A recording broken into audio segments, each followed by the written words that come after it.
Hello guys, and welcome back to the channel. So I have been having some difficulties setting up my Skytracker drone that you see right here. When I bought it initially, I think I was able to use it maybe about twice, and it hovered, but it was very unstable while hovering. I have everything added to the drone, as you guys can see. That's the camera that clips onto the bottom of the drone. There in the back you have the on button, and then you have the micro USB charging port, and of course you have the electric motors, 4 of them. The thing with these motors is they are quite exposed. You can see it's that you can tell that it's geared, definitely, if you look underneath. And the drone itself is quite beautiful with the LED lights that you guys can see over there at the bottom. So the drone is all put together, and it seems very well packaged, just that I believe it would appear that each time you start up the drone, then you have to reconfigure and set up a lot of things. So I will start by downloading again the app from the App Store, and then I will go ahead and try with reconfiguring the drone once more and see if it will actually take flight. Some of the characteristics that the drone has: they say 16-minute flight time, is GPS enabled, it will go up to 1,000 feet, and down here you can see the app control with Wi-Fi. It has a follow me mode, it records HD video, it has auto hover, 1 key return, 1,000 foot range, and a headless mode. So again, just on the side of the box, some of the characteristics of the drone.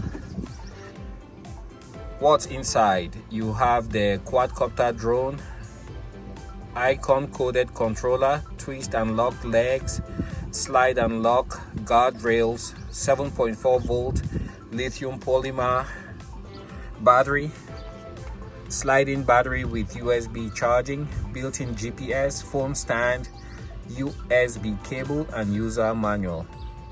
So quite a few features packed with the drone, compared to some of the more premium drones like from DJI. The plastics here are quite hard, and they feel a little bit cheap, but otherwise the design, it's very beautiful, well made, and well thought out.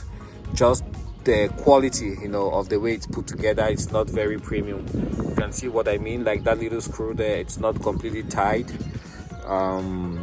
Just little stuff like that you have all over the drone, but otherwise I think it's an okay drone for the price point. I think it was under $100. And here you have the controller. It has the phone holder there at the top.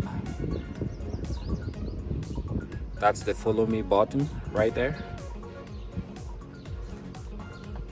and that does not really move, but you can press it in though, and that also you can press in. Same thing here, you have the antenna, and you have to put in batteries in here before you can use the remote. I believe these are AA batteries, and it takes 2 on each side. So you use a screwdriver, open that up, you put the batteries in, and then you are good to go. You have a little grab handle here at the bottom, and the different controls. One for the GPS, you turn it on by pressing the center button, and then there's a red LED light that lights back here. You also have an attachment point right there to attach a cord or a lanyard, and that's how you take pictures, right there on that button. Alrighty, I will download the app, and then I'll be back shortly. So unfortunately guys, I tried to take off, and this is what I ended up with. It failed to gain altitude, so it crashed, and now I have one broken propeller, and the propeller guard, I think